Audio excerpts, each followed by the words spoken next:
Hey, what's going on? I'm Deputy Thomas, and this is Law Enforcement Explains. Today, I'm going to be talking about the time I visit the LA County Morgue. So stand by and let me explain.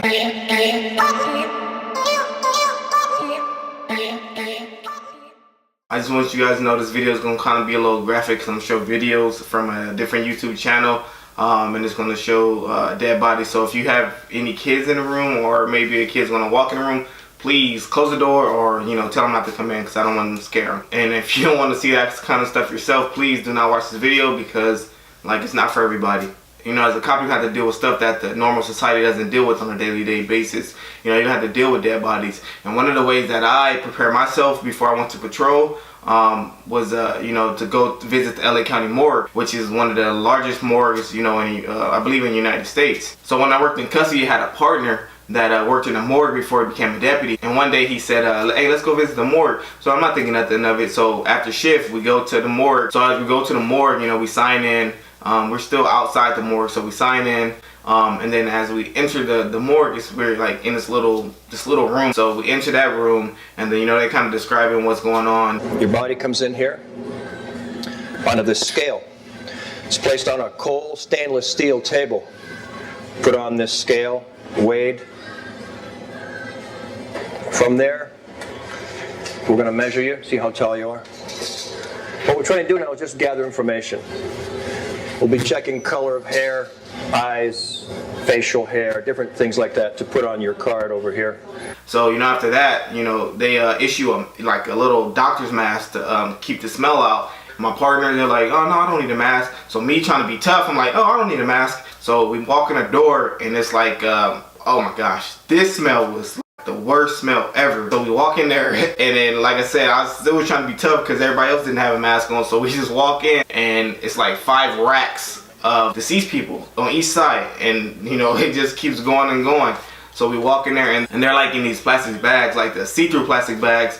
So you can see everything. You see still the blood dripping, and they kind of, the bodies aren't named, they're numbered. So they have toe tags on them. The guy that was escorting us through the tour, he was kind of telling us, oh, this body did this, and this is what happened to this body. So the first body that we came across, or the first deceased that we came across, was a guy that climbed the telephone pole, and for whatever reason, he climbed the telephone pole and touched the wires and got electrocuted. And this body was like burnt crisp, and you can see he was stuck in a position where he was shocked. So he was basically on his back with his hands like this, feet in the air, and his knees were bent. And then we keep going, and then he has another body on I don't know, a gurney, I don't know what they're called, but it was like some silver, it was like a metal table. So they had that body on there, and it was so nasty because you had the bugs coming out the eyes, the ears, like maggots, and it's bugs that you have never seen before. Everyone's seen maggots before, those little white things that come from flies, or become flies, I guess. And he takes us to another area where they have the babies, like little infants. If you can see over against the wall there, those are the baby crypts. We do lots of children here. Babies that, died in car crashes, babies that died by strangulation, babies that died by just a bunch of weird stuff. And it was super sad. And then we go to basically where they do the autopsies at. All of these are the tools the doctor and I will use. I've taken the liberty of writing on the board here. These will be the weights: the heart, right and left lung, liver, spleen, kidneys, and brain. And then whatever else he wants to write of his findings will be on this board. Some of the tools he'll be using: 2 knives. These particular scissors here are for opening the intestines. We call it running the guts. All homicides have to have the intestines opened up. A pair of forceps, a marker, and my favorite, the blade. On any given autopsy, I will use at least 5 of these to get through the case, because they get dull quickly. At that time, there was no doctors to do autopsy, so I didn't get to see them do none of that crazy stuff. I don't even think I wanted to see them do that, because you got to be a certain type of person to do that kind of stuff. As we're leaving, we leave out that same room where they bring in the bodies at, the first room that we came in. But when we first came there was nothing in there. So as we're leaving, they were bringing in a lady, or a deceased person.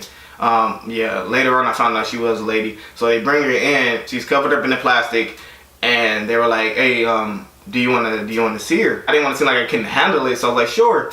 So you know they untied like they untied the plastic and then they open it.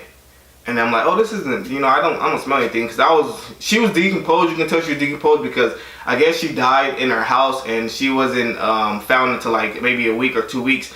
And when she passed away, she was laying on the couch, so her face was like smushed in. So you can tell that she was a human on this side, but on this side you see her face.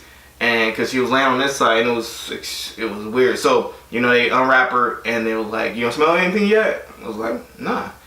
And then as soon as he said that, it was like 3 seconds later.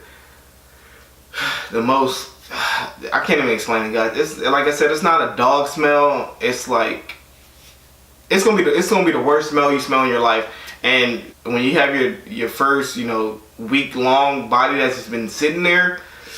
It's going to be an eye-opening experience for you, so you don't want to throw up on scene and, you know, get made fun of. So you don't want to try to, you know, visit the morgue to get that out of your system. You know, I laugh because as a cop, I've seen a lot of dead bodies, and for some reason that we kind of desensitized ourselves from seeing this stuff, and it's like okay, yeah. After a few bodies, you kind of like you see like okay, it's just a deceased person. Yeah, we feel sorry for the family, of course. That goes, you know, beyond saying. It's just that we see it so much if you're in a big city. If you're in a small city, maybe not that often, but if you're in a big city, you see it so much. One thing I will say though, what I hate responding to is a person that's, you know, been, even if they died in their sleep, what I don't like seeing is when their eyes are open, because that is a weird feeling. It's a weird feeling you get when you're inside a room, you know, by yourself or with your partner, where there's a dead person right there, because, you know, you start thinking like, even though you've seen it a lot, you start thinking like, oh my gosh, this is like, this person is not here anymore.